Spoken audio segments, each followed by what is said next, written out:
dans Faites entrer le film, première émission. Bonjour Kevin. Bonjour. Salut Vivien.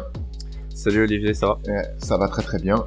Écoute Vivien, tant que je te tiens, de quoi est-ce qu'on va parler aujourd'hui? De film, bien sûr. De film. Aujourd'hui, on va parler d'asservissement de régime totalitaire, de meurtre d'enfants et de Jennifer Lawrence. Bienvenue dans Hunger Games. Mais tu me vends tellement de rêves déjà. Ah, ça va être sympathique. Je pense qu'on va bien rigoler. Alors, vous n'en voulez pas, je vais aller chercher déjà mes petites notes parce que on dirait pas comme ça, mais en fait, on a tous beaucoup travaillé. Déjà, on avait revu le film. Déjà, on a revu le film. C'était important. Je tiens à dire, parce que je vais le dire, j'ai vu ce film 3 fois de suite pour les besoins de ce premier podcast. Ah ouais. Ouais, non, ma santé mentale en a un peu pris un coup. Ah oui. Et petite question Oui. avant, c'était la première fois que vous le voyez ou pas? Non. Non, mais je l'avais vu après avoir lu les films, sans savoir que j'avais lu les livres, pardon, sans savoir que les films sortaient, et je les ai vus au moment de leur sortie. En tout cas pour le premier, je crois que je l'ai vu aussi, peut-être pas au cinéma, mais je l'ai vu à l'instant quand il sortait. Ouais, plus ou moins comme moi. Alors j'avais bouquiné les livres et puis après j'ai vu le premier au cinéma pour le coup. Ok, ouais, je pense que le premier j'ai dû le voir au cinéma, les autres je me souviens plus du tout. Mais et étonnamment, je sais pas pour vous, mais mes souvenirs du film, quand on a décidé de parler de celui-ci, au fil des années, mes souvenirs l'ont sali un peu. Moi aussi, j'étais moyen emballé. Ouais, voilà, c'est ça. On cherchait un peu, pour révéler un peu aux gens qui nous écoutent ce qui se passe derrière, on cherchait un peu un film qui soit ni trop bon ni trop mauvais, un peu connu mais pas trop, et sur lequel il y a des choses à dire. On a eu beaucoup de mal à se décider, et finalement Hunger Games est venu au bout d'un moment en disant ouais, ça correspond à peu près à ce qu'on veut, parce que il y a des choses à dire, et puis ce sera pas trop compliqué, les gens connaissent un peu. Ouais, je pense. Ouais, il y a que Vivien, je crois, qui était un peu plus emballé, parce que... C'est un film d'enfance pour moi, c'est ma génération, c'est mes films, et je pensais pouvoir dire que du bien. Malheureusement, à l'inverse de vous, en fait, ce film, en le revoyant, j'ai trouvé beaucoup de choses que j'aimais pas, en fait, et un film que pourtant je pensais être génial, est vraiment devenu, moyen, dans mon estime, on va dire. Mais n'est pas la cité de la peur qui veut, hein. Ça c'est sûr que... Ouais, je pense qu'il était déjà films... moyen à la base, et tu l'avais un peu surembelli. Sûrement, ouais. Peut-être peut-être un peu. Ok, super. On va essayer en fait de parler du film en suivant un peu le narratif, je pense, hein, le défilé du film. Ouais, ça me paraît être une bonne idée. On va faire la présentation, les péripéties, peut-être la résolution. En parlant, moi j'ai le film là qui est en train de tourner sur mon écran aussi. Ça va commencer par le carton du début, du coup. Alors moi, le carton du début, il est déjà passé. Je te cache pas. Là, le film a commencé. C'est les ouvriers qui reviennent de la mine. Déjà, ça te plante le décor, j'ai envie de te dire. Tu sens que déjà, ça... tu sens que la joie de vivre est présente. Ouais. Ce qui était sympa, par contre, au tout début du film, de voir le présentateur un peu l'espèce de Jean-Pierre Foucault du Capitole avec ses cheveux bleus. C'était marrant. Très bon acteur. Oui, et d'un seul coup, ils te remettent en parallèle avec là, on marche les pieds, on a les pieds dans la merde et on rentre de la mine direct quand on arrive dans le district 12. Et ils le font pas mal de fois dans le film, ça, de mettre le présentateur au milieu d'une scène, au milieu d'une séquence pour amener une idée, amener quelque chose, et ça, c'est un montage intéressant.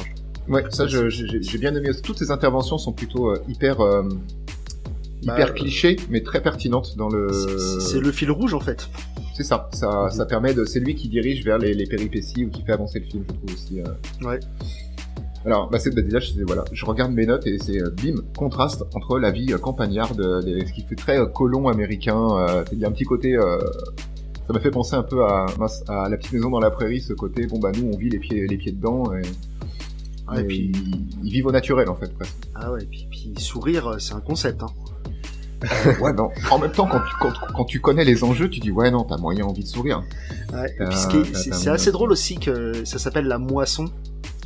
Oui. Cette histoire de ils l'ont traduit comme ça en français, ils l'avaient traduit La Moisson. Ouais, j'ai vu le film en VO et j'avais pas les sous-titres étaient anglais aussi, du coup Non, moi c'était les sous-titres français et c'était La Moisson, donc c'est ça. Je trouve ça assez pertinent.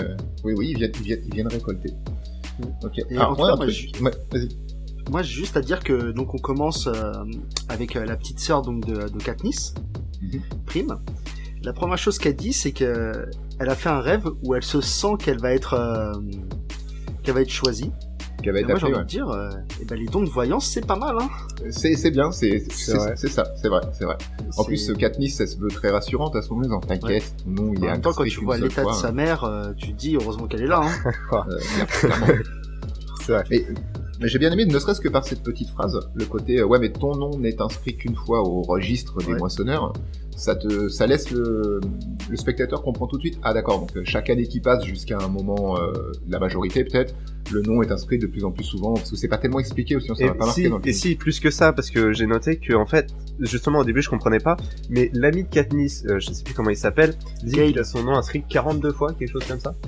Plus tard après, mais en fait alors qu'il a pas 42 ans. Non, il a pas 42 ans étant donné que le jeu, on peut y être inscrit jusqu'à 18 ans, mais en fait, on peut échanger des inscriptions pour avoir de la nourriture. C'est dit plus tard dans le film. Ok, ah d'accord, mais toi ça m'a pas sauté aux oreilles et ça devait peut-être être plus clair dans le livre, mais bon, on va éviter de faire trop de parallèles entre les deux médias, livre et film, rien à voir. Non, puis ça reste une adaptation, il y a des différences, c'est sûr. Donc, Ceci étant, juste pour contredire pile ce que je viens de dire, je trouve sur les centaines de films qui sont adaptés, de romans, de nouvelles, de comics, tout ce que tu veux, je trouve que c'est une adaptation filmique pour son média qui est le plus fidèle au bouquin, parce que quand je l'ai vu, j'avais les livres très frais dans la tête, et il n'y a rien qui était dissonant en fait, c'est vraiment assez fidèle. 2-3 trucs changent, parce que c'est nécessaire au rythme du récit. Il y a des personnages en moins, donc, mais dans l'ensemble ça va, c'est plutôt bien représenté. Oui, ça suit bien, et moi j'étais assez satisfait de ça. Enfin satisfait, je sais pas, j'étais assez étonné, voilà, on va dire. Alors, je reprends mes notes pour vous dire où on en est dans le film. Ils sont en train de papoter avec son copain qui formera le faux triangle amoureux, là son copain chasseur. Ils sont en train de papoter en disant moi un jour je partirai là-bas.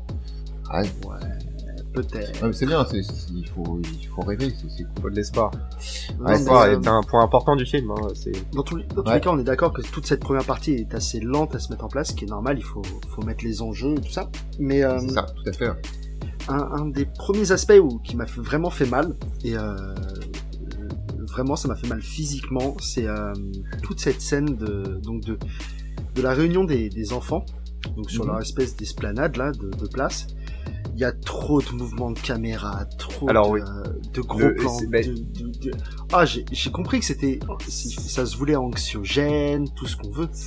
Ah mais j'étais pas bien. Heureusement que j'avais pas mangé juste avant, j'aurais vomi. C'est vomitif en effet, c'est vomitif. Ah ouais, même tout le long du film en fait, on est sur une caméra à l'épaule très qui bouge tout le temps, qui dans tous les sens. Et ouais, au bout d'un moment, ça devient vraiment vomitif. Mais en même temps, ça nous permet de nous mettre à la place d'un personnage comme Katniss qui, elle, est perdue dans ce monde-là. Elle est perdue dans le fait que, dans ce qui va arriver dans le jeu, elle va être perdue dans ces choses-là, et c'est quelque chose qui, pour elle, c'est peut-être comme ça qu'elle voit les choses, en fait. Ouais, c'était très intelligent d'utiliser la Shikicam la plupart du temps, ou en tout cas, dès qu'ils sont in media stress dans le jeu, quand le jeu commence, c'était très cool. Et je pense que, à mes yeux, c'est peut-être même la seule intention de réalisation à peu près cool du film. Sinon, c'est un faiseur. Le truc, c'est filmé, c'est plat. J'ai trouvé ça hyper plat. Mais cette scène-là fait très bien son job dans le côté anxiogène, mais elle est juste trop longue. Oui, ils tirent un petit peu, ils vont chercher les larmes. C'est le problème de beaucoup de scènes en fait, qui vont être trop longues, qui vont être trop étirées. Là, celle-ci pour le coup, j'ai vraiment eu le mal de ventre. J'étais mal pour eux, mais j'étais mal pour moi aussi. Il y a un truc qui m'a choqué, enfin qui m'a pas choqué, c'est un peu fort, mais qui m'a étonné, et que j'ai bien aimé au final. Ça commençait à marquer complètement. Pour moi, c'est à ce moment-là dans le film, on commence à te dire, vous allez voir le côté complètement déconnecté du Capitole par rapport à la vie dans les districts. Bon, déjà, t'as la nana qui va les accompagner, leur tutrice, un peu, qui est complètement allumée, machin, très dissonante par rapport à l'ambiance générale. Elle vient pour faire la fête, alors que ça va être moyen pump up et ça va être plus chiant pour ceux qui partent. Mais les soldats en blanc, ça fait pas trop... très très propre.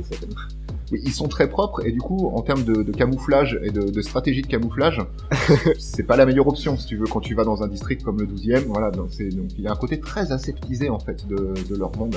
On te balance par petites touches comme ça, déjà que c'est très futuriste, finalement, contrairement à ce que tu vois depuis le début. Hein, les écrans plats, le vaisseau qui passe dans le ciel, machin. Et ouais, moi les soldats blancs, c'est un truc que j'avais noté. Ah, ouais, c'est marrant. Ouais, mais comme tu dis, c'est très aseptisé, mais comme on va voir dans le train, tout est très métallique. Ah oui, c'est un truc que j'ai noté aussi. C'est hyper métallique, quoi. Métallique. Les appartements où ils sont plus tard, on en reparlera, mais ils sont très vastes. Il y a peu de fioritures. Donc pour le coup, c'est très. Il y a peu de fioritures, mais le peu qu'il y a est en abondance. Et ça, je trouve qu'ils le mettent régulièrement, ne serait-ce que dans le train. Elle a de la bouffe, elle a pu savoir quoi en foutre, en fait. Et les gamins, ils se sont projetés directement dans un espèce de... Bon, bah voilà comment c'est l'opulence. T'as failli crever la dalle il y a 2 semaines, mais là, vas-y, mange à ta faim, découvre des trucs.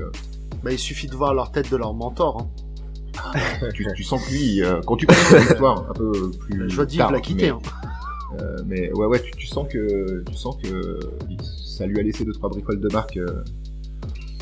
Alors, autre chose que j'ai noté aussi, je pense que pour vous c'est pareil, et en français je crois que c'est puissent les jeux vous être favorables. Oui, c'est ça. Oui. C'est matraquer tout le temps. C'est un slogan publicitaire. Là. C'est vraiment, c'est un peu comme penser à liker, partager, vous abonner. Et ça, on en reparlera en fin de podcast. Là, c'est vraiment matraquer tout au long du film. C'est un peu le May the Force be with you. Oui, c'est ça. Ouais, c'est ça. En permanence. C'est ça. Et c'est comme l'impact quand Katniss se porte volontaire à la place de sa sœur. Oui. Et qu'on voit déjà la symbolique avec les 3 doigts. Oui. Au départ, on sait pas d'où ça sort. Et on comprend que c'est un geste qui a l'air d'être fort, mais sans savoir pourquoi. Et on apprend plus tard que c'est un vrai geste, un vrai geste engagé. Oui, tout à fait. D'ailleurs, je me souvenais plus du tout qu'il était déjà présent à ce moment-là. Je pensais que la première fois qu'elle le faisait, dans mes souvenirs, je veux dire, c'était à la mort de Roux. Ah. Rue en français, je sais pas comment ils disent. C'est rue ou Roux, je sais pas. Roux ou un Roux. C'est pas. Je pensais que c'était là la première fois qu'elle. Je pensais que c'était là la première fois qu'elle le faisait. Le signe. Donc du coup, ouais, j'étais surpris de redécouvrir que c'était très très tôt.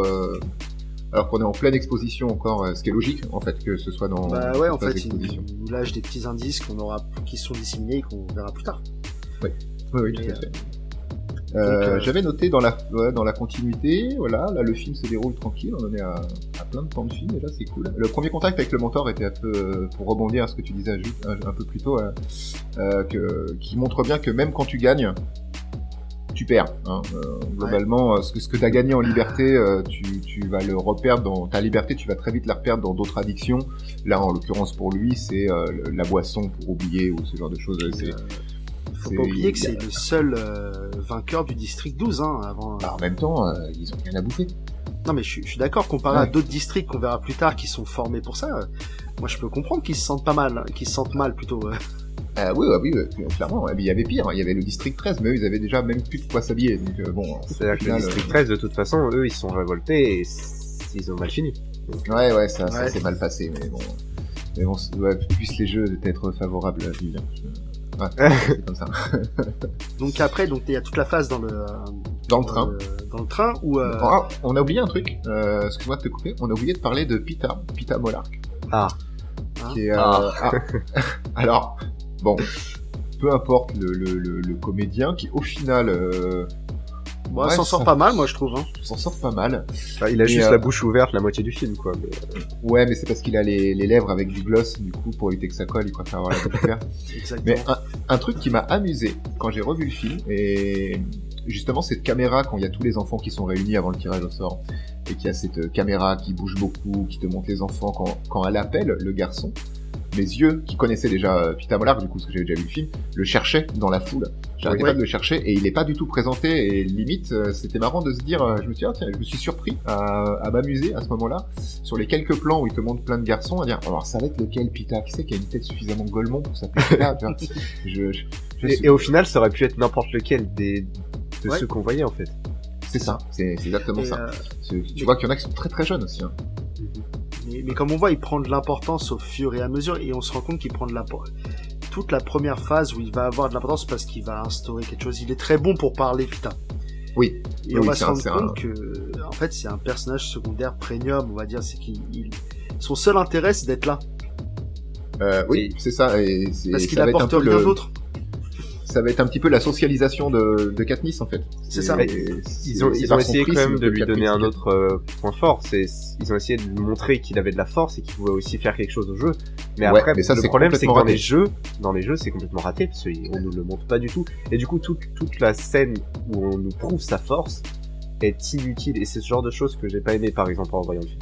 Oui, c'est ça. Ouais. J'avais oublié d'ailleurs que son point fort c'est censé être la force. Moi, je croyais qu'il était fort en dessin, hein, parce que je me souviens qu'à un moment donné, il se maquille. D'ailleurs, on en reviendra dessus. À un moment donné. mais je pensais que c'était plus ça. J'ai complètement oublié que il est fort parce qu'il soulève des sacs de blé. C'est ça. Sauf que c'est passé complètement à côté. Ensuite, on sait pas pourquoi ils ont fait ça. Ils nous ont introduit quelque chose qu'ils ont annulé au milieu du film. C'est dommage. Alors, il y a une allégorie pour moi qui ressort aussi dans ce film de manière générale, c'est le truc du fais-toi aimer du public et fais-toi aimer des sponsors. Et c'est en te faisant aimer du public que tu auras des sponsors. Ça fait vraiment très écho à notre monde où en gros il y a toute une sphère dans notre monde réel à nous où aujourd'hui c'est pour être aimé, il faut que tu puisses être vu, c'est pour te sentir exister presque. Ça, je crois que le parallèle est intéressant. Et pour le coup, Pita est très bon là-dedans. Oui, très bon là-dedans, un très bon mime, un très bon mime, Pita. Et c'est bien mis en évidence quand il est interviewé par le présentateur. Oui, ils ont les mêmes gimmicks. C'est ça, les jambes croisées dans le même sens, les mêmes trucs, genre quand il fait sentir son parfum et tout, mais j'ai trouvé ça hyper pertinent, pas dans la réal parce que c'est simple, mais dans l'acting et dans l'idée, j'ai trouvé ça fort intéressant. Ne serait-ce que moi, un fait qui m'avait on voit bien que c'est du bétail en fait, ces jeunes. Oui. Il suffit de voir la façon dont ils sont nettoyés. Oui. Au Karcher ou l'autre, ils sont épilés, nettoyés. En vrai, oui, ils sont nettoyés au jet d'eau, un peu comme c'est dans Rambo, je crois, dans le premier Rambo, quand il est amené au commissariat, il est pas nettoyé pareil, il le nettoie pas au jet à un moment donné, ou peut-être que je confonds. Hein, mais dans un film, il y a longtemps comme ça. Mais il y en a plein, de toute façon, des films où on nettoie les gars au Karcher pour bien montrer que t'es plus que du bétail ou de la chair à canon, quoi. C'est vraiment. Mais ils et elles sont épilés quand même. On les prépare à être beaux à l'image. Oui, c'est ça. Et ce qui est intéressant, c'est que le premier vrai personnage qui a de l'empathie pour Katniss va être introduit là avec son styliste. Senna, c'est ça, Sina. Donc Lenny Kravitz pour les intimes. Oui, Et, que j'ai trouvé vraiment très très très bien dans son rôle. Et pareil, c'est meilleur second rôle pour moi, vraiment. Un petit personnage qui gravite, parce que c'est pas un caméo, parce qu'on va le retrouver longtemps. Mais il est juste dans ce qu'il fait. Et puis c'est la première personne, la première bouée de sauvetage de Katniss en fait. Tu le comprends. Des fois que ça n'a pas été clair avant, tu le comprends vraiment quand il lui montre qu'il lui a mis le badge du gemme au cœur sur sa tenue avant de l'envoyer dans le tube. Là, c'était vraiment cool. Puis, après, il y a une scène que j'ai bien aimée, c'est la scène du défilé, donc où ils sont sur les chars. Oui. Et où t'as le Capitole donc en folie. Qui est heureux. C'est vraiment les jeux du cirque. Hein, c'est la Rome, hein. C'est Rome. C'est vraiment Rome. On les voit tous avec leurs tenues plus extravagantes les unes que les autres. Moi, c'est de la décadence. C'est vraiment. Mais dès qu'ils arrivent en train, ils sont complètement déconnectés du réel. Ah oui, ça n'existe plus. Hein. Ouais. Mais j'ai trouvé l'effet pas mal du feu sur leur tenue.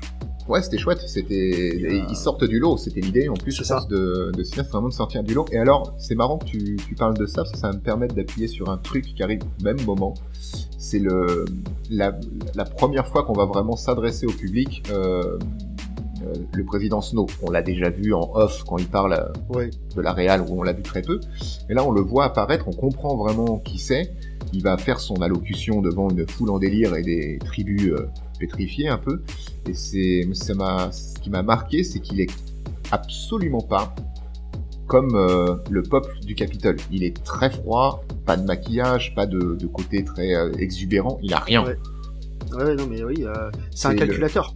Il est cynique. Et je pense qu'il a totalement conscience que le peuple du Capitole ou ces gens-là sont complètement cons. mais c'est un dictateur comme on sait, comme il en existe d'État. Mais ça se voit là. Je me rappelle plus son discours qu'il a avec l'organisateur. Oui. Il parle de l'espoir et tout ça. Et fallait, c'est très très froid, on sent que... Ah, c'est hyper manichéen, hein. C'est il faut leur donner un peu d'espoir, mais pas trop. Ouais. Et puis c'est après, vrai tu que les muselles. l'humanité l'a oublié d'en récupérer. Hein. C'est ça. Prenez votre petite dose d'humanité. Non, pas besoin. Prenez-moi un peu de Non, haine. c'est bon. Moi, j'adore ça, là. Je préfère avoir du méchant tox. Et surtout, c'est comme ça qu'on comprend qu'en fait, les jeux sont pas truqués, mais presque, en fait. Parce Non, que ils sont dirigés, mais ils sont, pas voilà, truqués. ils sont dirigés. On comprend que on veut donner de l'espoir aux districts les plus pauvres pour leur montrer qu'ils peuvent faire quelque chose, mais on ne veut pas les faire gagner, en fait. On veut les laisser juste dans un, Les pieds dans la merde. C'est ça. Les pieds dans la merde avec une petite dose de soleil de temps en temps pour que ça germe, quoi, mais c'est tout. Et ce que j'ai trouvé Et très intéressant, excuse-moi de t'avoir coupé, Vivien, c'est donc le district 1 et le district 2, on sait que c'est des carriéristes, c'est ce qu'ils disent, hein. Oui. Les mecs sont entraînés et portés volontaires, mais alors, peut-être que j'ai mal vu ou mal entendu, mais mis à part le district 11 et le district 12, donc on a l'air d'être très très pauvres, tous les autres districts, on ne sait pas ce qu'ils font.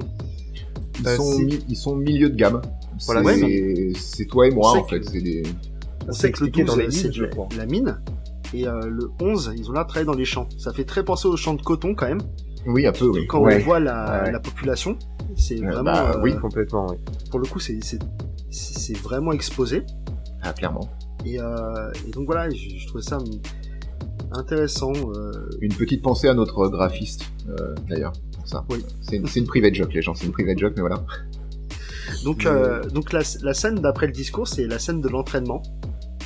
Oui, qu'on va passer. Ouais. Peut-être, enfin, je voulais pas qu'on déballe dessus trop. Enfin, sauf si vous avez des choses à dire. À Bah, part évidemment. Pas spécialement. Enfin, si Katniss, quoi. C'est ça. D'ailleurs, c'est une des seules que tu vois vraiment. Bon, toute la partie où ils s'entraînent, où ils se regardent tous en chien de fusil, où l'autre Pita se découvre des talents de maquilleur, du coup, de grimeur, un peu, ce qui est très intéressant. Mais encore une fois. Ce qui va être réutilisé plus tard. Oui, voilà, c'est un setup pour un payoff un peu plus tard, mais in media stress, quand même, le mec m'épate parce que la qualité de son maquillage est ouf, là. Mais quand t'es dans la pareil. situation que t'es poursuivi, que tu t'es pris un coup de lance ou de lame, ou Ouais, que t'as faim, ça n'a pas vraiment de sens, en fait. ça n'a aucun sens. Ça n'a aucun sens. Ouais, puis Mais, on a le fait qu'il ait des muscles. Il arrive à lancer une pierre. Pourquoi oui, faire, alors je ne c'est sais une pas, pierre. mais Une pierre qui doit faire Mm. 50 kilos, qui lance à, je sais pas, peut-être 15 mètres, mais au final, ce n'est pas utilisé dans le film. ouais, c'est juste pour absolument pas mis en montrer avant. qu'il a des bollocks. Mais pourquoi faire? Je vois pas l'intérêt. Je crois qu'ils l'ont oublié, honnêtement. Moi, un truc que j'ai noté sur cette période de l'entraînement, c'est le moment où ils passent devant leur père, Leur leur test juge, d'aptitude. un peu, leur test d'aptitude. Ouais. Bon, évidemment, Oui. on n'en voit aucun à l'exception de Katniss. Je Après, crois. c'est reste le personnage principal, hein, donc, Oui, mais c'est totalement justifié. Et alors, j'ai noté un truc, je vais vous lire, je pense que ça va être plus simple que Katniss, au moment de présenter ses talents d'archère, Ouais. il y a une petite musique au xylophone qui est présent lors du deuxième lancer, alors qu'elle est en train de... Parce que le premier, elle le rate, le deuxième, elle le touche, et Elle le réussit. la musique Aussi, devient un plus que peu bien, même. à la fois enfantine et grossissante. Tu dis, bon, bah la deuxième, ils vont le voir, voilà, il y a la musique, machin. Et non, pas du tout. Elle tire, elle vise juste, la musique s'arrête, mais plus personne dans les gradins n'en a rien à secouer de ce qu'elle est en train de faire. Bah, c'est une autre allégorie, ça montre bien que déjà il y a eu donc 22 participants qui sont passés avant. Oui.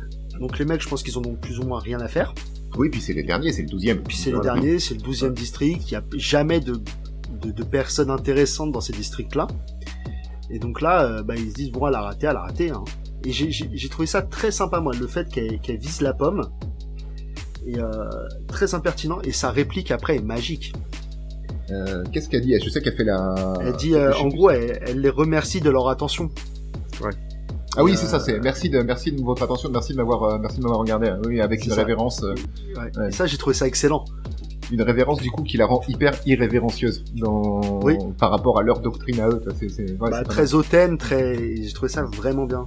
Ça mal. Et tu inverse sens presque qu'après les d'ailleurs rôles. ça crée des tensions dans leur avec le mentor qui est très fan du coup Woody Oui. Harrelson, qui est génial déjà dans le rôle, mais qui est très fan de ce qu'elle a fait, et sa tutrice qui elle est complètement en panique parce qu'on tire pas sur les sponsors potentiels, les juges et les machins, et c'est elle qui a la meilleure note au final vu qu'ils sont tous notés, pour expliquer un Oui. peu aux gens qui auraient peut-être pas vu le film. Bah, Qu'est-ce que vous faites là d'ailleurs? Et, Ils sont tous voilà, notés, et surtout que Pita chope un 8, quand même. Oui. Ils sont notés sur 12. Donc Pita chope un 8, ce qui est pas mal. Et Katniss a un 11, donc la meilleure note. Ouais. Et ça va en faire par contre la femme à abattre. C'est ça en fait la cible, cible principale. Ouais. Ce qui la renvoie à son rôle principal. Hein. Du coup, ça explique bien aussi pour le spectateur. C'est bon, alors elle, c'est l'actrice principale. Des fois, vous n'avez pas compris. Et du coup, voilà pourquoi maintenant ça devient pour le jeu la cible principale de ses adversaires. Parce que sinon, elle a rien de particulier. Elle a pas de talent. Elle est un peu insipide. Et j'avais noté un truc ensuite parce que la scène d'après, donc c'est la scène du président qui parle avec l'organisateur. Ouais, et je me rappelle qu'il lui pose une question. Il lui fait je pourrais prendre 24 gamins, tous les abattre, mais ça serait pas intéressant. Oui. Il fait pourquoi je laisse un winner. Il fait tout simplement pour l'espoir. C'est ça. Et c'est beau enfin, à la fois c'est beau et à la fois c'est assez effrayant parce qu'il c'est complètement cruel. Pour le coup, ce président a vraiment tout calculé. Il est pragmatique au possible. C'est un calculateur. C'est un calculateur. C'est du coup, on comprend que en fait, même si on le voit pas beaucoup et s'il est assez calme, en fait, dans ses interventions, on comprend que c'est lui, l'antagoniste du film, en fait. C'est ça. Et puis, bien sûr. Il dégage quand même une certaine dose de charisme, hein. C'est Sutherland père. Donc, oui, quand même. Donc, oui, oui, ça va.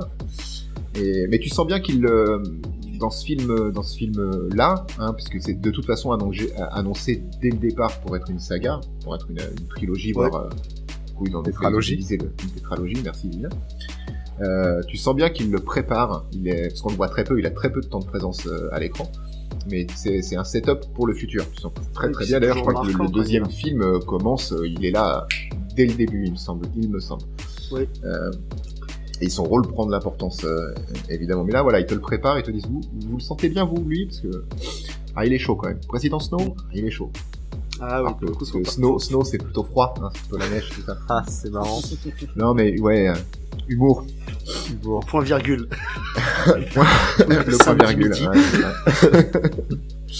Bon, évidemment, voilà, après, c'est la présentation de tous les tribus qui passent au show télévisé.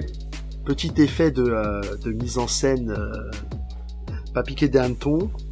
J'adore cette pression. Katniss stress, Katniss a peur. Donc on fait quoi? On fait un son étouffé. Oui, ça j'ai adoré ça. Et tout à fait. Bien faire comprendre, pour bien faire, enfin nous faire avoir de l'empathie pour Katniss. Et je trouve ça intéressant pour le coup. C'est une belle intention de réalisation aussi. Hein. C'est comme la première scène avec où on sentait le côté anxiogène. Là, c'est assez intéressant. Et celle-ci ne dure pas trop longtemps comparé à l'autre. Non, oui, ça va. Ça va. C'est-à-dire, t'as vraiment le présentateur César qui cabotine, qui fait son show, qui machin. C'est vraiment strass et paillettes. Et c'est vrai que quand Katniss elle arrive, je l'ai noté tel quel. Hein, le son qu'elle perçoit est étouffé, comme si ses oreilles étaient bouchées par le stress en fait. Et elle rate la première question. Oui. Hein, quoi? Vous avez dit quoi? Mais en effet, que ce soit pour cette scène, les scènes précédentes, tout ça, je trouve que ce que ressentent les personnages, et en l'occurrence ce que ressent Katniss, je trouve ça super bien retranscrit, et ça nous le fait vraiment ressentir à nous, en fait. C'est vrai. Et ça, c'est quelque chose qu'ils ont très bien réussi, en fait, je trouve. Là-dessus, je suis assez d'accord. Oui, à chaque fois, en même temps, ils avaient qu'un protagoniste vraiment à mettre en avant, à essayer de générer énormément, le plus possible d'empathie pour elle, donc heureusement que c'est réussi. Bon, qu'est-ce qui se passe après dans le film? Des péripéties, voilà, on l'a parlé de Pita qui est dans le mimétisme quand c'est à son tour de monter sur scène.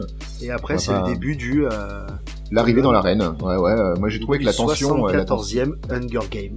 C'est ça. Et j'ai trouvé que la tension avec ce compte à rebours qui commence à 49 secondes. Ah ouais. Et c'est vrai qu'il est très long en plus. Il est très long, il est passé quasi en temps réel et il est juste cuté au moment où t'as le pote de Katniss qui regarde sa montagne dans son district en disant « Un jour j'irai là-bas ». Bon. Voilà, il rêve bien. C'est très long, très anxiogène aussi. Ah oui, très anxiogène. Et d'un là, coup, avec encore une fois la scène où Sina lui donne le pendentif du Game Walker offert par sa petite sœur. Enfin, offert par sa petite sœur qu'elle lui a offert elle-même. Qui a un pendentif maudit au final, hein, parce que à chaque fois qu'on le donne à quelqu'un, il va tuer des gens. Hein. Mais bon, apparemment ça porte chance. Raté. Apparemment pas du tout. Hein. Mais si après il siffle. Ah, vite. Donc là, l'aventure commence. Moi j'ai noté, excusez-moi. Merci. Donc état de choc, nanana. Et après l'alliance des bâtards. Oui, l'alliance de Kato et de Pita. Et étrangement, j'avais complètement oublié que Pita faisait partie de cette alliance. Ah, moi pas, je m'en souviens. Et c'est pour ça qu'il y a marqué donc l'alliance des 1, et après j'ai écrit avec Pita. Il y a l'alliance des gros bâtards et Pita. je me souvenais plus qu'il était avec. Mais c'est leur propre tribu. Si tu veux, ils se baladent avec un tribut de substitution. Comme ça, bon, bah, si jamais ils en ont marre et qu'ils ont trouvé personne à tuer sur la journée, bah, il leur reste toujours, Pita. Du coup. Bah, c'est surtout qu'au départ, ils ont donc le mec du 12e district, Pita, et plus tard, on verra quand ils gardent le camp, la camp de l'abondance, ils ont un autre tribu qui leur sert pas à grand chose. Ah, clairement. Et, on en parle quand même de la scène où tout le monde court, d'une sacrée violence quand même. Hein. Ah ouais, elle est sans concession, je trouve. Hein, la scène est sans pareil. Concession. C'est Shikikam, du sang, des enfants qu'on montre morts, même si on voit pas spécialement la mise à mort. Ah, et puis on voit surtout qu'il y a deux groupes, il y a ceux qui essayent de survivre et ceux limite qui apprécient ça. Bah t'as ceux qui veulent partir et veulent survivre, et puis t'as les fralés de la tête, hein. T'as ceux qui, voilà, c'est ça, ils sont là pour le district 1 et le district 2, district 2, ouais, ils sont là pour la psychologie, c'est pas ça. Hein. Je suis même étonné qu'ils se scarifient pas le corps à chaque fois qu'ils ont tué un. 1, 2, 3. Tu sais, vous léchez la lame avec le sang. C'est le côté petit clin d'œil, ouais, c'est ça. C'est, je suis encore plus méchant parce que regarde, je sais tuer mes acolytes. Et clac. Ah, mais au bout d'un moment, t'es tellement méchant que t'as tué tout le monde. C'est fou. Donc, bon, du coup, après, ouais, péripéties, hein, après, il y a les arbres, d'or. Ouais. Au strike time. Alors, par contre, cette scène où elle est poursuivie, elle vient de se faire, elle allait vers les bordures, du coup les organisateurs, les organisateurs du jeu la repoussent un peu vers le centre de l'arène avec un coup de boule de feu, quoi. Un coup de boule de feu, un coup normal. De caméra, j'ai envie de dire, c'est, voilà. Et bon, elle se fait blesser à la cuisse, elle boitille, elle se fait repérer par le groupe des fous et Pita, et elle grappe à un arbre pour se mettre à l'abri. Je sais pas pour vous, hein, mais moi, cette idée de se protéger en se mettant dans un arbre, et les autres débiles qui sont capables de tuer des enfants à main nue, mais qui sont pas capables à monter à 3 mètres de haut dans un arbre, alors qu'ils sont entraînés. Ça m'a étonné. J'ai pas du tout senti la notion. À aucun moment j'ai été inquiet pour Katniss à ce moment-là. Moi, ce qui m'a le plus étonné, c'est que donc il tire 2 flèches, il rate. Il y en a aucun des autres qui dit attendez les gars, passez-moi l'arc, je vais tenter ma chance. Ils sont mis en position un peu de clown là à ce moment-là. Ah oui. Ils sont plus des méchants, ils sont plus la menace, ils sont vraiment des comiques. Et ce qui est assez drôle, c'est que c'est Pita qui leur dit les gars, on a juste à l'attendre en bas, elle va redescendre. Et ils se disent pas peut-être que c'est une technique pour la sauver, non, ils l'écoutent. C'est incroyable. Ils l'écoutent, hein. Ils disent parce que je pense qu'ils sont tellement sûrs de leur supériorité que pour eux c'est normal. C'est pas un district 12 qui va faire quelque chose. Non mais ouais, mais cette scène pour moi elle a pas du tout fonctionné. Voilà, vraiment la tension, il y en avait pas. Bon, après il y a le côté le petit parachute, ça aussi c'est marrant, les petits parachutes qui arrivent parce que bon, globalement ça arrive vers toi mais ça tombe à côté, tout le monde peut le ramasser. C'est bizarre comme système, mais bon, admettons. Sans déconner, hein. Elle en pose, le lendemain matin, il y a plus de problème. C'est de la gaffine. Mais c'est de la SF, c'est de la SF. On peut pas. Moi, ça m'a étonné au départ. La première fois que j'ai vu le film, je me suis dit, ouais, c'est quand même de la pommade un peu magique. Et puis, ouais, finalement, c'est une dystopie, ça se passe dans le futur, on sait pas trop. Et puis ils envoient des boules de feu aussi, donc ça. Voilà, ils font des kamehameha vraiment en IRL. Je pense que le jour où on saura faire des kamehameha, on aura de la pommade qui soigne les brûlures, quoi. Et puis, quand tu vois même la salle de réalisation où ils gèrent les caméras, les machins, tu sens quand même que c'est un futur, il est un petit peu plus loin que c'est un petit peu ils gèrent ça un peu comme Iron Man gère ses armures, tu sais, c'est bon. On manipule de la 3D en temps réel, enfin voilà, c'est... Ouais. Donc, bon. Que la pommade cicatrise très vite, avec un tout petit peu de recul, tu dis oui, ça fonctionne. Enfin voilà, pour moi ça fonctionnait, c'est pas trop le... Je te dis bon, si c'est que ça. Ouais, ça va, c'est pas le pire. Donc après, en tout cas, les guêpes tueuses et bagarres, la drogue. Et pareil, donc belle phase d'hallucination. Oui, où on revoit du coup le présentateur. Ouais. On voit le présentateur, on voit Pita, c'est... Mais ça n'a pas du tout fonctionné avec moi. Parce que c'est une hallucination. Oui. Mais dans cette hallucination, donc, on revoit son père mourir. Mais elle voit des images donc qui ont l'air d'être en temps réel de la forêt, du jeu. Et elle voit elle revoit les images du présentateur. Sauf que tout ça, elle est pas censée le voir, vu que c'est censé se passer en même temps. Il y a pas... J'ai trouvé ça un peu dommage. Là où ils auraient pu la mettre totalement dans un flou. Il a voulu faire quelque chose de très hallucinatoire, en fait. Il y a rien de réel. Je pense que vraiment, il y a rien de réel dans tout ce qu'elle voit. C'est peut-être les quelques flashs dans la forêt, c'est juste pour te montrer, mettre de l'attention. Ouais, mais donc, dans ce cas-là, ça sert à rien d'ajouter, le présentateur qui parle des guêpes, tout ça, je trouve que c'est du surplus. Et puis surtout, elle n'a jamais vu ça, donc comment elle pourrait le voir? Exactement. Ouais, c'est vrai. Mais je pense que là, c'est plus, en fait, si on voit ça, si on prend énormément de recul et qu'on se dit, on sort de ce personnage-là, on se dit, l'hallucination, est-ce que c'est peut-être pas pour nous? Enfin, je sais pas, j'ai envie d'excuser ce moment, mais peut-être que l'hallucination, c'était pas que Katniss qui l'avait. Le réalisateur voulait nous la faire avoir à nous, en fait. Bah, en fait, c'est le moment dans un film. C'est le moment d'exposer oui, Katniss, en fait. Piqué, c'est ça le problème. C'est ça. Ça ne fonctionne pas. Non, ça ne fonctionne pas. C'est dommage. Ça revient à refaire de l'exposition, même à un moment où on n'est plus du tout dans l'exposition, on est dans les péripéties, hein, on est un peu dans l'acte 2 du film, et ça revient à dire, en fait, on vous a pas expliqué comment son père est mort, on l'explique pas, en fait. Mais ça fonctionne. Bah, si, on nous l'explique, quand même. Ouais, rapidement. Là, on le met en image pendant ses hallucinations. Un accident de mine. C'est pas très important dans la jeunesse du personnage. Ouais. Oh, ce blanc.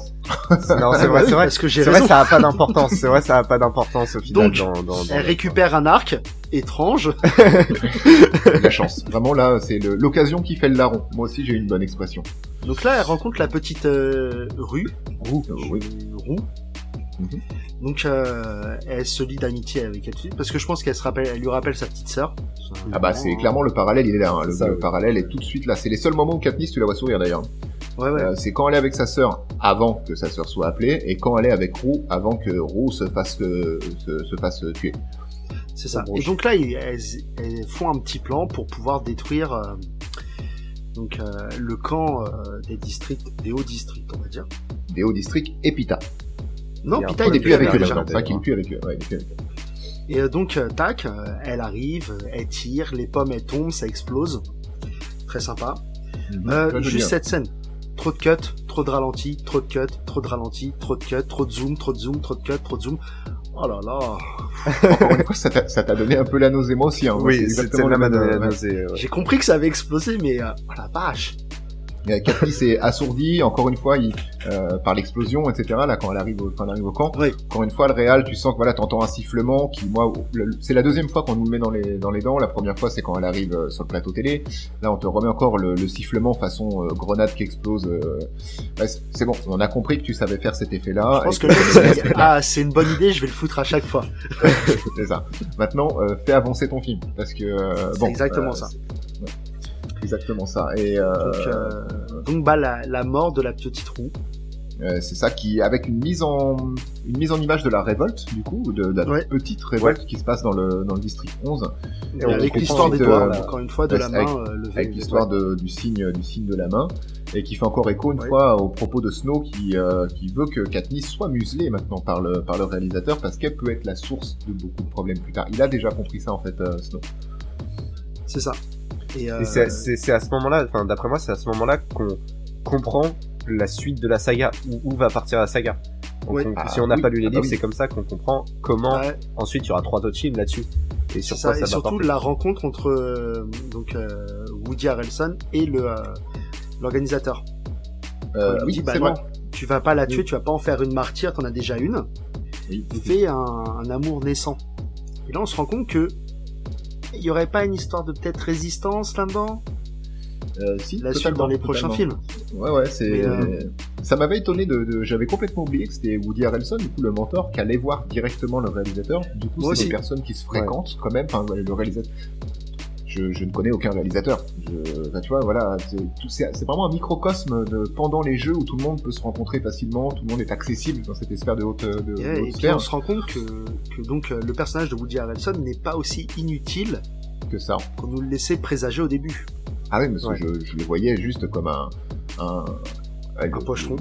Un pochetron, voilà, c'est ça. Le mec aurait peut-être de l'importance plus tard, mais pour le coup, il servait pas à grand chose. Il a distillé très peu de conseils. Il a un moment de bravoure quand il voit que Katniss est en danger et que tu vois que d'un seul coup, il a le déclic pendant le film et de se dire, bon, bah, je vais quand même aller travailler un peu au corps les sponsors potentiels. C'est là qu'il reçoit son premier parachute de pommade. C'est comme quand on voit la scène du couple avec ses 2 enfants où le père donne une épée Oui. au gamin, et on sent tout l'agacement du personnage de Woody Harrelson, tout ça, machin. Pareil, cette scène, elle est trop longue. Ça vient chercher un petit peu la pleurniche, je trouve. C'est ça, mais je trouve que c'est trop long, c'est trop appuyé, trop exagéré, et ça va être un des principaux défauts de ce film, hein, mais il y en a quelques-uns. Moi, la réalisation, pour moi, est un défaut. Hormis les 2-3 moments de bravoure, d'une manière générale. Oui, parce après, que là, on est en train de digresser sur de la réalisation, mais qu'est-ce qui se passe pendant qu'on est en train de parler? Ce qui se passe, c'est que, péripétie, tout le monde est presque mort. Et donc, il y a l'annonce disant que il peut y avoir 2 gagnants cette année s'ils sont du même district. Que le hasard, comme par hasard. et alors ça c'est un peu abusé parce que je crois qu'au moment de cette annonce, de toute façon, il n'y a plus qu'un seul district où il y a 2 gagnants. Oui, parce que c'est après la mort de Roux. Je sais pas si le district 1 et 2, non, parce que du district 2, t'as la femme. Celle qui lance des couteaux. Ouais, qui meurt. Et t'as l'archère qui meurt. Donc, oui, c'est ça. Il y a plus que le district 12 où il reste 2 personnes. C'est un peu forcé. Le hasard est bien fait, quand même. Donc l'annonce, donc Katniss qui cherche Pita dans les rochers. Heureusement Pita, donc. Et c'est là qu'on voit le setup payoff du ce mec, en plus d'être fort, il sait bien se maquiller, et c'est aucune fan à ce sujet-là. La première fois, moi je l'avais pas vu, hein. J'étais étonné, je me suis dit, putain, il est là. Waouh. Ah oui, il était bien. Il avait de la mousse sur lui et puis c'était quand même peint le visage en cailloux. Comment c'est possible? Il se fait poursuivre par des tueurs entraînés et il a le temps de se déguiser en caillou. Et entre temps, il s'est fait blesser. Il s'est repéré par Katniss assez vite, hein, parce qu'il a dû se repartir. Katniss, c'est un petit peu Joe l'Indien dans Tom Sawyer. Tu sais, elle a l'habitude, elle chasse et elle voit un petit caca par terre, tout de suite, elle te dit, elle le renifle, elle le lèche, elle dit. Putain, elle est passée ici il y a moins de 3 heures. Vraiment, c'est une chasseresse. Dire ça, une chasseresse. Ouais. Et donc, elle le retrouve, elle le sauve. Ah, le petit bisou qui va bien parce qu'ils sont filmés tout le temps. Du coup, le petit bisou, un rapprochement des sponsors, petite pommade qui va bien pour guérir Pita. Avec le petit mot qui est, c'est vraiment ça un baiser? Ouais, t'appelles ça un baiser? C'est la première fois qu'il fait ça de sa vie. Ouais. Tranquille. On voit aussi que Gale, donc son copain, enfin son ami d'enfance du district 12, le prend pas très bien. Ah ouais, il est deg. Et c'est là que je me suis dit, la première fois que j'ai vu le film, ça y est, c'est la révélation d'un vrai trio amoureux. Et j'ai fait le parallèle avec Twilight, tu sais, à cette époque. Non. Bon. Pas encore. Pas encore. Mais vous inquiétez pas les gens, on en parlera de Twilight. Oh oui, on en parlera. Et donc elle récupère, comme tu dis, la pommade. Voilà, même si Pita lui avait dit non, ne pars pas. Il a dormi, il est parti. Il a dormi, il est parti parce qu'il s'est inquiété pour elle. Elle récupère cette fameuse pommade, elle revient, il se soigne. Elle le sauve. Les jeux sont presque terminés parce que les organisateurs commencent à presser un peu le pas, un peu avant, comme nous. Hein. On est en train de, là, je vous garantis qu'on est en train de rusher parce que sinon il n'y a plus rien à dire en vrai sur le film. Non, il y a juste un effet. Pita qui va essayer de manger des baies. Oui. Les baies, elles sont empoisonnées.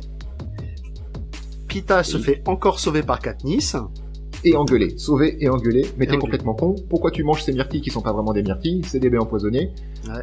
Mais je vais quand même en garder parce que peut-être ça va nous aider pour plus tard. Ouais, on va lui faire manger. Aucun sens. Donc après, des chiens qui attaquent. La rousse est morte d'abord. Oui, Roux est mort. Vivien. Non, pas Roux, la rousse. La rousse. La petite renarde. Et le problème de là, la renarde, voilà, c'est que je ne comprends pas comment a été montée cette scène. J'ai pas compris. Il fallait à un moment donné, il fallait les tuer les gens. Parce que... Oui, mais j'ai pas. Bon, bref. Parce que pareil, le mec du district 11 qui est baraqué, qui a l'air d'être une masse quand même, hein, qui a l'air de bien survivre, qui bute quelqu'un en lui éclatant le crâne. Ouais. Il meurt. Il se fait manger par les toutous. Il se fait tuer par les petits chiens, les petits caniches que la prod envoie in-game. Pour chasser les derniers survivants. Ça, c'est abusé, par exemple. Même dans un truc de SF, je suis désolé, c'est un peu... Sur la renarde, par contre, la renarde, c'est bon, c'est un petit peu la meuf qui s'est cachée pendant tout le film, qu'on n'a pas vu, qui a même pas une ligne de dialogue, je crois, d'ailleurs. Mais, elle a l'air d'être maline. Elle se cache parce dans qu'on les bois. la voit voler des trucs plusieurs fois. Elle a l'air de savoir ce qu'elle fait. Je pense que quand tu sais survivre dans les bois avec une bande de tarés qui te colle au cul, tu sais que ces baies-là, faut pas les manger. Après, voilà, moi c'est mon ressenti. Peut-être pas mais je pense qu'il fallait les tuer à un moment donné. Il fallait éliminer des gens. Comme nous, il va falloir qu'on termine ce podcast. On est à 2 heures de film, il faut y aller. Faut rusher. Bon, la bagarre finale après la poursuite avec les chiens, Pita et Katniss qui se font poursuivre par les chiens, ils s'en sortent, je sais pas comment, mais admettons, parce qu'ils se mettent sur la corne d'abondance. Et apparemment, ces espèces de gros chats-chiens ne savent pas sauter. Ouais, ensuite, il y a un TP, le gars du district 1, il se TP sur la corne d'abondance. Alors, un TP, c'est une téléportation pour les gens qui auraient plus de 40 ans et qui ne savent pas de quoi on parle. TP, c'est pas caché. On a eu un plan qui monte la corne d'abondance. Oui. Alors, à moins qu'il soit derrière le truc, en équilibre et tout ça, aucun sens, encore une fois. Mais c'est parce que c'était dans la nuit. Oui, c'est comme le cliché que tu retrouves dans les films d'horreur où quelqu'un qui a besoin de rentrer en contact avec le héros va pas, genre, le héros est dans sa voiture. Quelqu'un qui doit arriver pour lui poser une question au héros, il va pas arriver en faisant à la vitre de sa voiture. Il va arriver en mettant les 2 mains, en tapant les mains très très fort. C'est ce qu'on appelle le jumpscare du pauvre. Hein. Bah là, c'est à peu près pareil. C'est la même pirouette scénaristique qui est utilisée. Bagarre sur le sommet de la corne d'abondance avec donc un fou qui est un petit peu abîmé du district 1, je crois, ou 1 ou 2, Kato. Ouais. Alors Kato, c'est son prénom, hein. C'est pas du tout sa religion. Il se fait tuer. Et là, grand twist de la part des réalisateurs du jeu. Juste avant, il y a une belle image. Katniss le tue. Donc l'achève pour lui montrer que elle a de l'humanité, ce que lui n'a jamais montré pendant tout ce truc. Ah oui, c'est vrai qu'elle le fait tomber en lui tirant une flèche qui ne le tue pas. Il commence à se faire bouffer par les chiens et elle l'achève. Elle prend bien son temps quand même. Elle a de l'humanité. Ça m'avait tellement marqué que je l'avais pas noté. Mais c'est vrai. Tu as raison. Ouais. Donc après, annonce. Révélation. Ouais, révélation des... En fait, non. Il peut y avoir qu'un seul vainqueur. Dommage. On vous a menti. Donc là. Et donc, que se passe-t-il, les garçons? Ils avaient ramassé les baies. Les fameuses baies, c'est vrai, ils ont des baies, tiens. Et ouais, ils vont utiliser les baies et mimer de les manger si la... Et donc là, on est sur Roméo et Juliette. Non. On repartira tous les deux. Donc tu fais genre tu vas manger des baies, là. Après on dit bon bah vous avez gagné en fait parce que c'est comme ça. Sinon c'est pas facile. Parce que s'il y a pas de gagnant, nous on est dans la merde. Bah rentrez chez vous maintenant. Il faut un gagnant et rentrez chez vous et représentez bien au travers de tous les districts auxquels vous allez passer. Montrez bien déjà à quel point vous êtes heureux. Tu vas apprendre à sourire, Katniss, à un moment donné. Et juste pour dire, les baies, on les revoit encore une fois. Ouais, ça c'est génial. Oui, ça c'est beau. Donc pas le présentateur, le réalisateur qui arrive dans une salle, qui voit que la salle est fermée, voit une coupole et à l'intérieur les baies. On sent que le président les a disposés là pour lui faire passer un message. Je pense que c'est ma scène préférée d'ailleurs. Oui, c'est une scène parce que elle fait écho à tout ce qu'on a vu. Elle est super bien mise en scène parce qu'il n'y a aucune violence, c'est que de l'allégorie et ça fonctionne hyper bien. Ouais, et puis on sent qu'il a désobéi au président et on désobéit pas au président. Et tu sens bien quand on l'emmène dans cette jolie salle où il y a cette jolie table, où sur cette jolie table il y a cette belle coupelle, et dans cette belle coupelle il y a quelques baies qui, pour le coup, sont pas belles.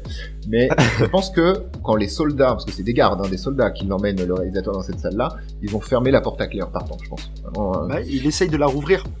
Il essaye même, tu vois, d'accord. Oui, il essaye. Ouais, ça c'est juste pour faire comprendre à toi, spectateur débile que tu es, que il va mourir en vrai. Il va mourir. Oui. Mais c'est très bien fait parce qu'on la voit pas la mort.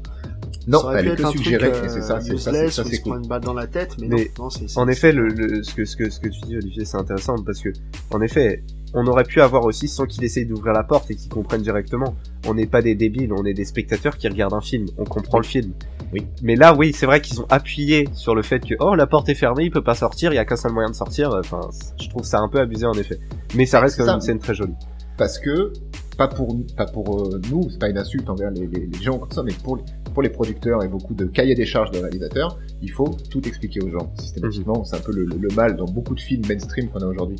Il faut tout expliquer aux gens, parce que si t'expliques pas aux gens, il va y avoir genre l'effet Matrix, c'est-à-dire que les gens sortaient de la salle en disant « Ah, c'était beau, j'ai rien compris ». Pourtant, faut pas être con pour comprendre Matrix non plus, c'est pas compliqué. Donc maintenant, ils expliquent tout le temps. Mais pour le coup, des fois c'est bien fait, des fois pas. Ça me dérange pas, le coup de la porte. Non, moi non plus, ça m'a pas dérangé. C'est pas un truc qu'on te placarde sur la tronche en te disant comprends. Je suis d'accord. Je trouve ça intéressant. Je vois plus l'anxiété du personnage en fait. Et donc, on arrive à la fin de. À la fin, voilà. J'espère qu'il y aura un 2. Chez eux. Et j'espère qu'il y aura un 2.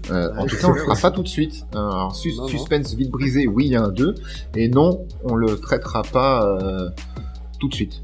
Non. Et donc, la vraie seule question qui nous intéresse encore, c'est qu'avez-vous pensé de ce film ? J'ai passé un bon moment. Je l'ai regardé 3 fois, donc maintenant je l'aime moins. Mais j'ai été surpris de le revoir, et me suis même surpris au final à me dire c'est pas mal, c'est cool, il y a un peu de tension, c'est mal filmé, mais c'est pas grave. Donc pour moi, j'ai passé un bon moment, sans non plus me pignoler devant le film en disant c'était trop bien, mais voilà, c'était agréable à revoir. Et toi, Vivien ? Non, c'est un film c'est un film qui m'a donné un peu de mal de crâne, parce que c'est vrai que j'avais oublié totalement cette histoire de caméra qui bouge dans tous les sens, et c'est vrai qu'en le voyant ça m'a pris tout de suite les yeux. C'est pas un mauvais film, mais c'est pas un magnifique super film. En fait, c'est un film d'aventure que je vais appeler moderne pour jeunes adultes, pour adolescents. C'est un film dans lequel une personne comme moi peut très facilement s'identifier, et c'est la même chose que pour la saga Labyrinthe ou la saga Divergente. En fait, c'est un peu dans le même esprit, SF, aventure, et surtout adolescent. Donc c'est un film dans lequel je me représente, mais c'est un film qu'avec le temps j'apprécie malheureusement de moins en moins, même si ça reste quand même un film qui est une saga que j'aime et que je trouve importante quand même, avec justement elle vient après Twilight, si je me trompe pas, mais elle vient avant tout ce qui est Labyrinthe, Divergente et tout ça. C'est un bon entre-deux, je trouve. Okay. Et toi, Kevin, du coup ? Moi, pour faire simple, je l'ai trouvé divertissant. J'en attendais pas autant de ce film, j'avais un très très mauvais souvenir. Pourtant, je pense que j'ai dû l'apprécier quand je l'ai vu la première fois. Mais bon, les années ont fait que. Après, il y a vraiment des trucs que je peux pas. Il y a beaucoup trop de cuts, beaucoup trop de flou, beaucoup trop de trucs comme des effets de caméra qui me font juste mal à la tête. Le réal c'est pas un grand réal, c'est un yes man. On a l'impression, on lui a donné un cahier des charges, il l'a rempli. Donc voilà. Après, ce que j'ai bien apprécié, c'est que déjà il y a un casting qui est sympa. C'est vrai. Woody Harrelson que j'aime beaucoup. Donc pareil, Jennifer Lawrence qui joue mieux que dans mon souvenir. Je suis assez content. C'est vrai aussi. Et pour moi, le plus gros point positif de ce film, c'est qu'on a une héroïne forte, non sexualisée. C'est ce que je voulais. Je voulais conclure là-dessus, c'est cool. Et ça, c'est vraiment bien, parce que Katniss, on a vraiment l'impression qu'elle peut déplacer des montagnes. Et elle en déplace, et elle en déplacera aussi. Mais c'est vraiment sympa. C'est ce sur quoi j'ai envie de clôturer moi ce podcast. On a un film qui prône le patriarcat dans le président Snow. Il est tout ce que aujourd'hui une espèce de nouvelle génération on se bat un peu pour. Enfin, certains se battent, d'autres pas. On s'en fout. Voilà, on défend un petit peu des valeurs un peu plus égalitaires aujourd'hui. Et Snow est tout l'inverse de ça. Il y a un côté très patriarcat. Et ils arrivent à faire de Katniss une héroïne qui paye pas de mine, qui vient de nulle part, qui a le jeu juste. Jennifer Lawrence, je trouve qu'elle a le jeu juste pour ce rôle-là, parce que c'est une gamine qui est paumée, qui est étonnée, et franchement, quand tu vois dans la merde dans laquelle elle vit, elle a pas envie de rire, tu vois. Elle est absolument pas sexualisée, et c'est toi, Kevin, t'as absolument raison, et ça, ils en font une femme forte pour ce qu'elle doit être, c'est-à-dire une revancharde presque de la vie, mais voilà, qui veut juste... Une héroïne comme on aimerait en voir plus souvent, presque. Et qui veut qu'on oublie une fois que c'est terminé, tu vois, voilà, elle veut juste vivre sa vie, laisser-la tranquille, et j'ai trouvé ça super. Ouais, pareil. Eh ben, je pense qu'on va s'arrêter là. Merci à toutes les personnes qui écouteront aujourd'hui, dans un an, dans 10 ans, peut-être ce premier podcast. C'est un premier jet, ça va se bonifier. Je pense qu'on est sur une durée un peu plus longue que ce qu'on avait prévu, les copains. Mais on va voir avec le montage comment je fais. Ouais, mais c'est pas grave, parce que je pense qu'il va pas y avoir tant de montage que ça, mais ça on verra. Abonnez-vous, likez, partagez, tout un tas de trucs que j'ai pas envie de dire, déjà parce que je connais pas le nom de nos réseaux sociaux par cœur. Vous les retrouverez dans les différentes descriptions. Merci de nous avoir écoutés, merci les garçons. Bah, de merci. rien, et puis on vous fait des bisous, hein. Des bisous, et puis on se retrouve très très vite, du coup.